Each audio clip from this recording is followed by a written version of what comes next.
নমস্কার, সাধের ছাদ বাগান শর্টকাট টিপসে আপনাদের সবাইকে স্বাগত জানাই।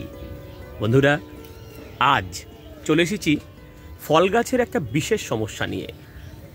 যেই প্রশ্নটা আমাকে বহু মানুষ তাদের কমেন্ট বক্সে জানিয়েছেন সেটা হলো জামরুল সহ বিভিন্ন গাছের পাতা কেন পুড়ে যায়। দেখাই আপনাদেরকে। এটা একটা থাই ভ্যারাইটির জামরুল গাছ। কদিনের মধ্যেই জামরুলগুলো কিন্তু একেবারে লাল হয়ে যাবে, কিন্তু এই গাছটির পাতা দেখুন কিভাবে পাতার কিনারা পুড়ে গেছে। পাশেই দেখাই, এটা একটা দেশি প্রজাতির জামরুল গাছ, বড় বড় সাদা জামরুল হয়। এই গাছের কিন্তু একটা পাতাও পড়েনি, পাতাগুলো কিন্তু ভীষণ সুন্দর সবুজ আর সতেজ। তাহলে কি এমন হলো এই গাছটার, সেটাই আমরা জানবো। আর কিভাবে এই পাতা পোড়া রোগ থেকে আমরা রক্ষা পাবো সেটাও আপনাদেরকে জানাবো। সাধের ছাদ বাগান ইউটিউব চ্যানেলের পক্ষ থেকে আমি রাজু ভাই কথা দিয়েছিলাম আপনাদের প্রত্যেকটা প্রবলেমের পাশে থাকবো। বন্ধুরা, আজ আপনাদের সেই প্রবলেমের কথা মাথায় রেখে আমার এই ছোট্ট নিবেদন। মনে রাখবেন, জামরুল সহ যে কোনো ফল গাছ বা যে কোনো ফুলের গাছের পাতা পুড়ে যাওয়ার বেশ কতগুলো কারণ রয়েছে। আমি একটার পর একটা কারণ খুব শর্টকাটভাবে বলবো, আর তার প্রত্যেকটা সমাধান কিন্তু আপনাদেরকে বলে যাব। আপনারা একটা ডায়েরির পাতা নিন এবং লিখতে থাকুন। প্রথম কারণ পাতা পুড়ে যাওয়ার, সেটা হলো গাছের মধ্যে জলের সঠিক ব্যবহার না করা। আমরা বহু মানুষ গাছে সঠিকভাবে জল দিতে পারি না। মনে রাখবেন, গরমকালে যদি গাছের পর্যাপ্ত পরিমাণে আপনি জল না দেন, তাহলে এই জলের অভাবে যেমন গাছের পাতা এরকম পুড়ে যাবে, তেমনি যদি আপনি বেশি জল দিয়ে ফেলেন তার প্রভাবেও কিন্তু গাছের পাতা হলুদ হয়ে এরকম পুড়ে যাওয়ার সম্ভাবনা প্রবল। তাই সঠিকভাবে জল দিন, সঠিক মাত্রায় জল দিন। অবশ্যই জল দেওয়ার আগে আঙুল ডুবিয়ে আপনার কতটা ময়েশ্চার আছে গাছের গোড়ায় দেখে নিন। কখনো দুপুরে রোদ্দুরে জল দেবেন না, সব সময় সকালবেলা জল দেবেন এবং বিকেলবেলা সূর্য ডুবে যাওয়ার পর জল দেবেন। আর অবশ্যই চেষ্টা করবেন সন্ধ্যা এবং সকালে গাছের পাতায় একটু ভালো করে স্প্রে করে দেওয়ার ঠান্ডা জল। এটা গরমকালে অবশ্যই আপনাকে করতে হবে, তাহলেই কিন্তু আপনার গাছের পাতা, প্রত্যেকটা পাতা সবুজ থাকবে, একটা পাতাও কিন্তু আপনার পুড়ে যাবে না। তাই জল সঠিকভাবে দিন। 2 নম্বর টিপসটা ভীষণ ইম্পর্টেন্ট। গাছের পাতা পুড়ে যাওয়ার একটা অন্যতম কারণ হচ্ছে ছত্রাক এবং ব্যাকটেরিয়ার আক্রমণ। বিশেষ করে জামরুল গাছের পাতা যখন পুড়ে যায়, এটা একটা বিশেষ ধরনের ছত্রাকের প্রভাবে হয়। আপনারা টাটা মাস্টার অথবা রেডোমিল গোল্ড যে কোনো একটা ফাঙ্গিসাইড যার মধ্যে মেটালাক্সিল এবং ম্যানকোজেব রয়েছে, এই মেটালাক্সিল এবং ম্যানকোজেব সমৃদ্ধ যে কোনো ফাঙ্গিসাইড আপনারা 2.5 গ্রাম 1 লিটার জলে গুলে সমস্ত গাছে স্প্রে করে দিন। আমি কথা দিচ্ছি, যদি আপনার গাছে ছত্রাকের প্রভাবে পাতা পুড়ে থাকে, আপনার কিন্তু সেই পাতা পোড়া রোগ আপনার সম্পূর্ণ ঠিক হয়ে যাবে। তাই এই ফাঙ্গিসাইডটি আপনারা দেবেন। আর যারা ভাবছেন আপনারা এই ফাঙ্গিসাইড কিনতে পারবেন না, তাদের জন্য একটা চটজলদি একটা ফাঙ্গিসাইডের কথা বলে দিচ্ছি। ডিসপ্রিন ট্যাবলেট, অ্যাসপ্রিন গ্রুপের ডিসপ্রিন ট্যাবলেট। একটা ট্যাবলেট আপনি 5 লিটার জলের মধ্যে মিশিয়ে মাঝে মাঝে গাছের মধ্যে স্প্রে করুন জল দিয়ে ভালো করে। দেখবেন পাতা পড়া রোগ অনেকটা কিন্তু আপনার কমে গেছে এবং পাতা কিন্তু আপনার পুড়বে না।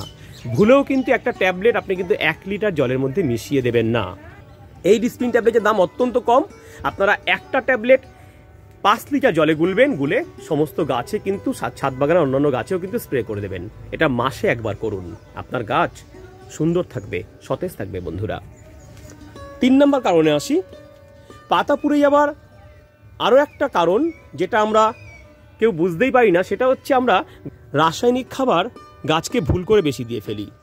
মাত্রা অতিরিক্ত ডিএপি কেউ কেউ গাছের গোড়ায় দিয়ে ফেলেন, কেউ কেউ সুফলা সার দেন, কেউ বা সুপার ফসফেট, কেউ বা পটাশ সার এই জামরুল সহ অন্যান্য গাছের গোড়ায় নির্বিচারে আমরা দিয়ে ফেলি।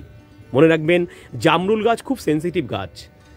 বেশি মাত্রা রাসায়নিক সার প্রয়োগ কিন্তু এই গাছের ক্ষেত্রে অত্যন্ত ক্ষতিকারক। তাই জামরুল, চেরি, অন্যান্য ফলের গাছে রাসায়নিক সার দেওয়ার আগে 10 বার ভাবুন। দরকার পড়লে রাসায়নিক সার খুব সামান্য পরিমাণে জলের সঙ্গে গুলে আপনি গাছের পাতায় স্প্রে করুন, সেটাও যেন পরিমাণ বেশি না হয়। রোদ্দুরে কোনো গাছে কোনো খাবার দেবেন না, কোনো স্প্রে গাছের মধ্যে করবেন না, তাহলে কিন্তু গাছের পাতা পুড়ে যেতে পারে। তাই রাসায়নিক সার বর্জন করে গাছে যখনই মাটিতে কোনো সার দেবেন, সেটা অবশ্যই জৈব সার দেবেন। আমি কিছুদিন আগে মিশ্র একটা অমৃত সার তৈরি করা আপনাদেরকে শিখিয়েছি। আপনারা অবশ্যই সেই মিশ্র সারটি বানিয়ে নিন বাড়িতে এবং সেটা আপনি গাছের গোড়ায় 1 মুঠো করে প্রয়োগ করুন। আপনার জামরুল গাছ সহ যে কোনো ফলের গাছে কিন্তু একটা পাতাও পড়বে না। তাই আজ থেকে যে সমস্ত গাছগুলো বহু বছর বেঁচে থাকে সেই সমস্ত গাছগুলোতে রাসায়নিক সার মাটিতে দেওয়া একেবারে বন্ধ করে দিন। চলে আসবো 4 নম্বর শর্টকাট টিপসে। 4 নম্বর শর্টকাট টিপসে হচ্ছে গাছের পাতা পুড়ে যাবার অন্যতম কারণ হচ্ছে প্রখর সূর্যালোক। হ্যাঁ বন্ধুরা, সানবার্ন, সূর্যের অতিবেগুনি রশ্মি গাছের পাতাকে কিন্তু পুড়িয়ে দিতে পারে। তাই সানবার্ন থেকে বাঁচতে গেলে আপনাকে কিন্তু গাছটিকে সকালে 2 ঘন্টা এবং বিকেলে 2 ঘন্টা 4 ঘন্টা এরকম রোদ পায় এমন জায়গায় গাছটিকে রাখুন। যাদের বাড়িতে সারা দিন ধরে রোদ্দুর পড়ে তাদের কাছে আমি বলছি আপনারা গ্রিন নেট ইউজ করুন, তাহলে কিন্তু আপনার গাছ কিন্তু ভালো থাকবে। আর যাদের বাড়িতে গ্রিন নেট নেই তারা গাছের ছায়ায় গাছটিকে রেখে দিন, গাছ আপনার ভালো থাকবে বন্ধুরা। তাপমাত্রার প্রভাবেও গাছের পাতা কিন্তু এরকম পুড়ে যায়। তাই ওপেন সূর্যালোকে গাছকে যেমন রাখবো না, তেমনি ছাদের সঙ্গে লাগিয়ে কোনো টব আমরা রাখবো না। কোনো কিছুর উপরে টবকে রাখুন। যাদের কাছে এরকম কোনো স্ট্যান্ড নেই তারা ইটের উপরে অথবা কোনো থার্মোকলের কোনো অবলম্বনের উপরে গাছকে রাখুন, তাহলে কিন্তু ডাইরেক্ট টেম্পারেচার গাছের টবে কিন্তু লাগবে না। অবশ্যই আপনারা এটা করবেন। আর সম্ভব হলে গাছের মাটিতে একটু মালচিং করে দেবেন। পেঁয়াজের খোসা দিয়ে মালচিং করতে পারলে খুব ভালো হয়। যদি না থাকে ভার্মি কম্পোস্ট অথবা যে কোনো কম্পোস্ট সার দিয়ে গাছের মাটির উপরে এরকম মালচিং করে দিন। গাছের মাটি গরম হবে না, গাছ কিন্তু ভালো থাকবে। আর এটাই হচ্ছে আমার 4 নম্বর শর্টকাট টিপস। 5 নম্বর কারণ, যেটা সবচেয়ে বেশি ইম্পর্টেন্ট গাছের পাতা পুড়ে যাওয়ার জন্য, সেটা হচ্ছে সঠিক মাত্রায় অনুখাদ্য না দেওয়া। হ্যাঁ বন্ধুরা, zinc, iron, boron, molybdenum, manganese, magnesium ইত্যাদি নানা রকম যে অতি প্রয়োজনীয় মৌলগুলো গাছের মধ্যে দিতে হয় সেগুলো আমরা দিতে পারি না, ঠিক সময় দিতে পারি না। আর তার জন্য কিন্তু গাছের পাতা হলুদ হতে হতে এরকম গাছের পাতা কিন্তু পুড়ে যায়। তাই আমাদের মাইক্রোনিউট্রিয়েন্ট ঠিকঠাক দিতে হবে। যে কোনো রকম মাইক্রোনিউট্রিয়েন্ট সংগ্রহ করে রাখুন বাড়িতে। আপনারা অনলাইন থেকে কিনতে পারেন, আমি ডেসক্রিপশন বক্সে সেগুলোর লিঙ্ক দিয়ে দিলাম। আপনি সিউড এক্সট্র্যাক্ট কিনতে পারেন অনলাইন থেকে, আপনি মোবোমিন, অ্যাগ্রোমিন গোল্ড, যে কোনো মাইক্রোনিউট্রিয়েন্ট আপনারা অনলাইন থেকে কিনে নিন। আর জৈব মাইক্রোনিউট্রিয়েন্ট কী করে তৈরি করবেন সেটা নিয়ে আমি এখন এক্সপেরিমেন্ট করছি। সফল হলে অবশ্যই আপনাদেরকে শিখিয়ে দেব কিভাবে বাড়িতে জৈব মাইক্রোনিউট্রিয়েন্ট তৈরি করতে পারবেন। বন্ধুরা, এই মাইক্রোনিউট্রিয়েন্টের সফল প্রয়োগ হলে কিন্তু আপনার গাছের পাতা আর পুড়বে না। অ্যাগ্রোমিন গোল্ড বা যে কোনো লিকুইড মাইক্রোনিউট্রিয়েন্ট 1 ml 1 লিটার জলে গুলে অন্তত 15 দিনে একবার বা মাসে একবার আপনারা খুব সকালে অথবা সূর্য অস্ত যাওয়ার সময় আপনারা গাছে স্প্রে করে দেবেন। আর অ্যাগ্রোমিন গোল্ড ছাড়া যদি আপনারা কোনো গ্রানাউলস দিতে চান জৈব মাইক্রোনিউট্রিয়েন্ট, যেমন ধরুন সিউড এক্সট্র্যাক্ট, সেগুলো আপনারা 10 ইঞ্চি টবের জন্য 10টা দানা, 8 ইঞ্চি টবের জন্য 8টা দানা, 4 ইঞ্চি টবের জন্য 4টে দানা আপনারা 15 দিনে একবার করে গাছের গোড়া দিতে পারেন। আমি কথা দিচ্ছি এই সমস্ত টিপস মেনে চললে কিন্তু আপনার কোনো গাছের পাতাই কিন্তু পুড়বে না। বন্ধুরা, কেমন লাগলো ভিডিওটি অবশ্যই কমেন্ট বক্সে লিখে জানান। ভালো লাগলে লাইক দেবেন, শেয়ার করবেন সবার সাথে। যাদের বাড়িতে যে কোনো গাছের সমস্যা তারা ছবি তুলে সরাসরি স্বাদের ছাদ বাগান ফেসবুক গ্রুপে পোস্ট করতে পারেন, অথবা স্বাদের ছাদ বাগান ফেসবুক পেজে আপনার গাছের সমস্যা দিয়ে পোস্ট করুন।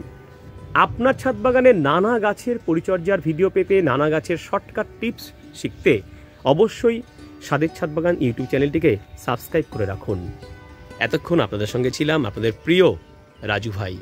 বয়োজ্যেষ্ঠদের আমার প্রণাম আর ছোটদের আমার ভালোবাসা জানাই।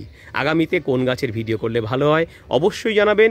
আমি অবশ্যই করে সেই ভিডিওটি সবার আগে আপনার জন্য আপলোড করে পোস্ট করব। বন্ধুরা, বিদায় নিচ্ছি, খুব ভালো থাকবেন সবাই।